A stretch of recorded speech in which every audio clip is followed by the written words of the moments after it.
I'm here with Dr. Elizabeth Douglass, and we're interviewing her today. So, my first question is, what is your profession and what kind of work do you do on a daily basis? So I am an adult infectious disease physician, and I'm also an internist. And on a daily basis, I supervise the internal medicine residents, and I take care of patients with complex infectious diseases at Del Seaton Medical Center. All right. How did you come into this field of work, and what made you want to do it? Well, I decided to go to medical school, and then I did a field study on infectious diarrhea in Mexico, and I found it to be really interesting and really enjoyed the people I was working with, so I decided to be an infectious disease specialist. And I really am interested in global health, and I really enjoy internal medicine, so infectious disease was really perfect for that area. When did you decide that you wanted to go to medical school? I decided I wanted to go to medical school when I was a sophomore in high school. Wow. Any reason, or just? I had a cousin that I really liked that was a biochemist. So when I was a little girl, I used to say I was a biochemist, and everybody was like, whatever, what's that? PhD in biochemistry. And then one professor in high school said, why don't you go to medical school? And I was like, well, that sounds interesting. There was really no particular reason, no story of illness. And then I walked out of the classroom and met with one of my friends. I said, I think I'm going to be a doctor. I'm going to go to medical school. And she's like, you're never going to get in. And that stuck with me. And I said, I will go to medical school. Oh, but here you are. How many years have you been working in this profession? I've been since 1995. Wow. So have you always specialized in infectious disease, or did you, like when you got started, did you kind of jump around and try different things? No, I had to do a residency in internal medicine. So I did 3 years of internal medicine residency, and then I did a year of chief medical residency. But then I already knew I was going to do a fellowship in infectious disease, and I really didn't work in infectious disease. I just thought the topic seemed like it would fit, and I wanted to do a specialty. Yeah. That's how I picked infectious disease. Okay, awesome. So did you ever change your major in college? Or you said you knew by sophomore year, so did you ever doubt what you were doing? Or? Oh yeah, when I came and started pre-med at UT and started doing those classes, I was like, wow, this is really tough, this is hard, it was super competitive. I didn't start out with the best GPA, and I doubted and almost quit because of that. And then somebody asked me, well, what else do you want to do? And I was like, well, I don't know. And so I stuck with it. And, just like all freshmen, it's very overwhelming. But I was a biology major. And if I shouldn't say that on this biology interview, but I love that people are picking various things now, pre-medical, not only biology, chemistry, liberal arts, but I stuck with biology, went straight to medical school, and then just kept going.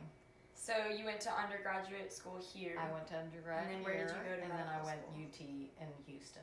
Okay.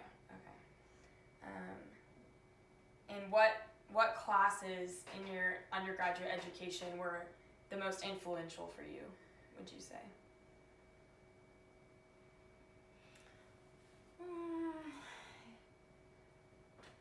Do you remember any that were particularly inspiring, or? I really enjoyed zoology.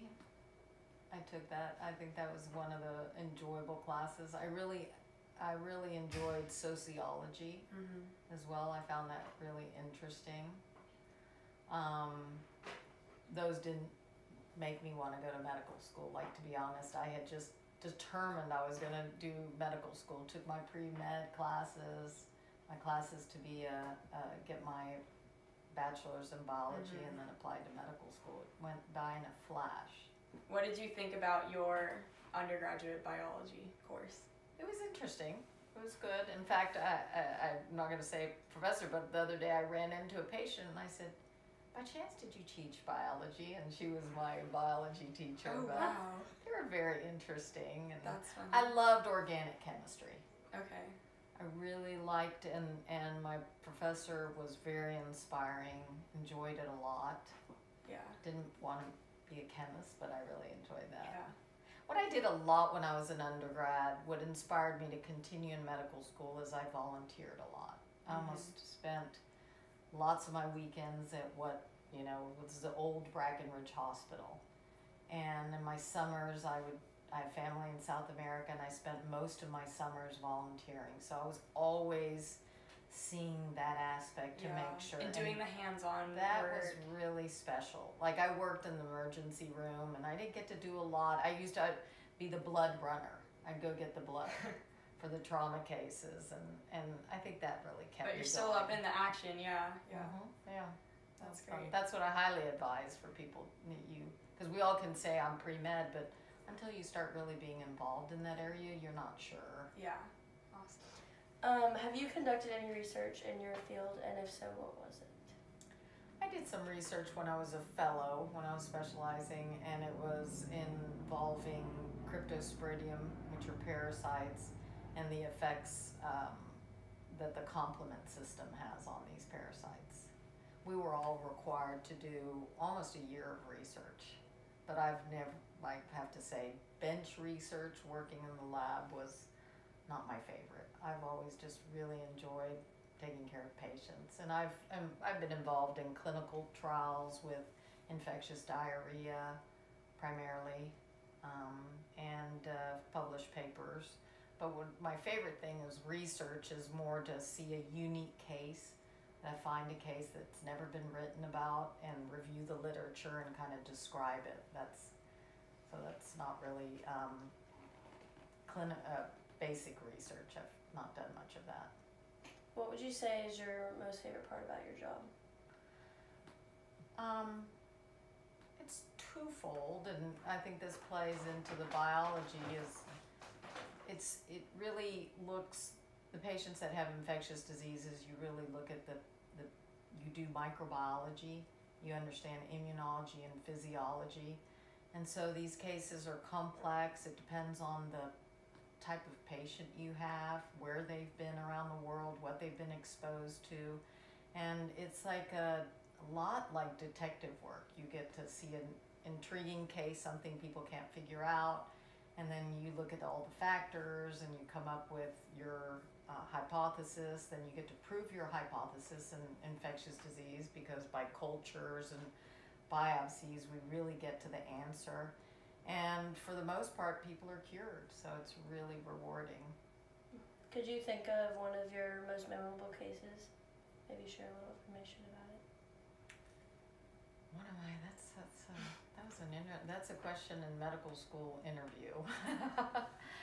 Gosh, I have so many great cases. It's hard to choose. It really is, but I can talk to, just last month I had 3 cases of really invasive, so what that means is fungal infections that are really eroding through different parts.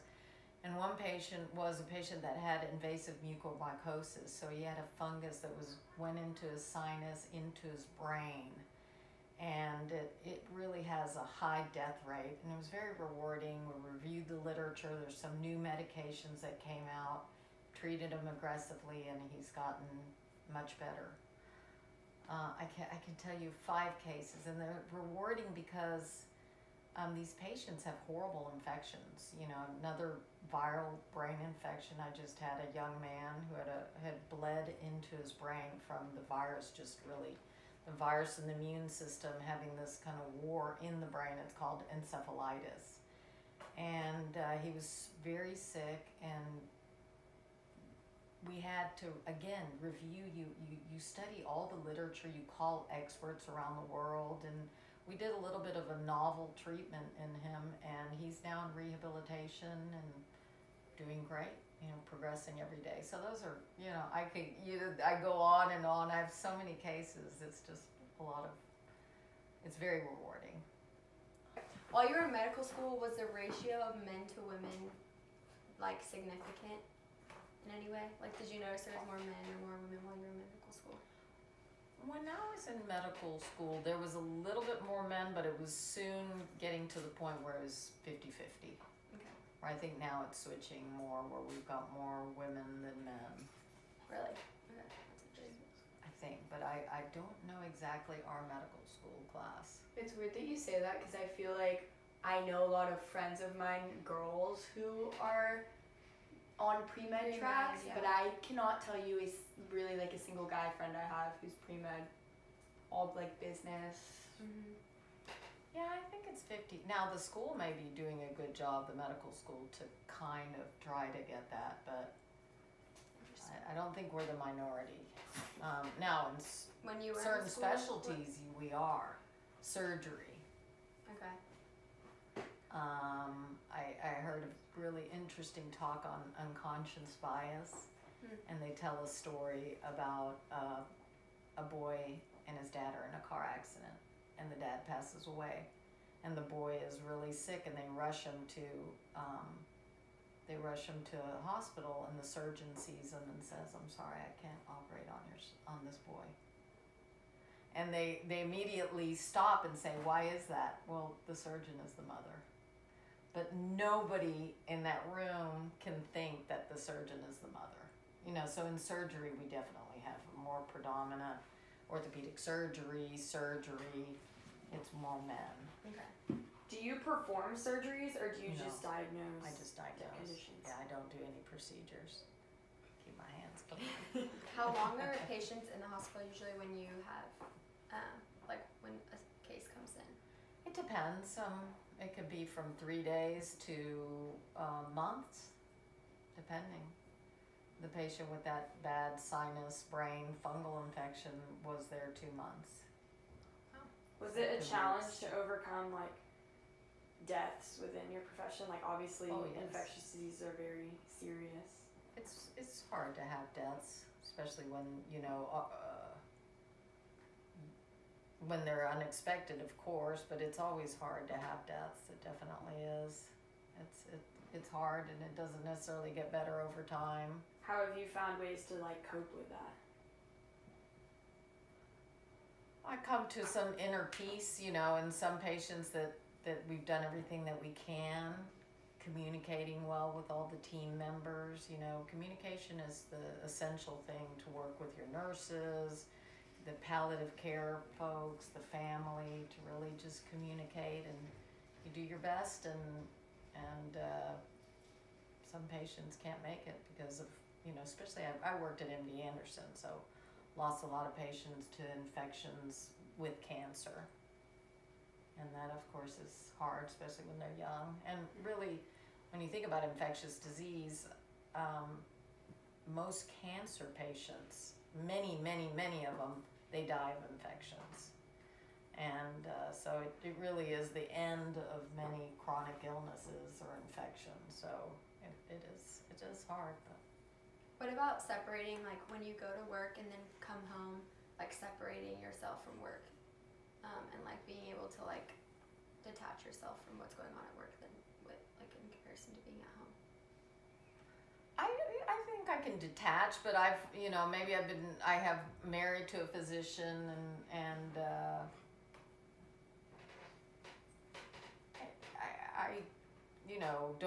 I don't talk about my cases, but allow myself to communicate that I'm sad.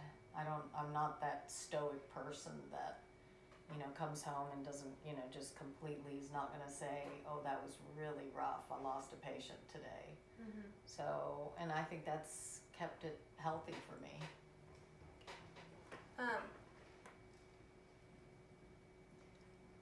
What advice do you have for us as we go on through the next few years of undergraduate school here at UT, or in general? I think my advice, I have many. One would be to just look ahead. Don't, yes, you want to live day by day. I know all of you guys will do the best you can to get the best grades, but look at what your dream is and realize that if you make a B in chemistry or a B in biology, that doesn't mean you can't be what you want to be, because every kid at UT, you guys will be able to be a physician, nurse practitioner, nurse if you want to. it's a matter of just saying, I'm going to do this, and I'm going to get in. And if I don't get in the first time, I'll do it, That being said, it's important to have some kind of experience, get involved in the medical community somehow, to know that that's really what you want to do, because you're going to put so many years in it. The third thing that is really important and exciting is that young people are really looking at health disparities and ideas that we can have to improve, because we have huge health disparities, even in Austin. And so I think getting involved in that is really important. It makes you feel good, coming up with some ideas. I often find that the best innovative ideas are coming from the medical students, that are really thinking outside of the box and saying, why don't we do this or that? So those would be my three, but number one, just go with your dream. If you're interested in it, keep going and don't get discouraged.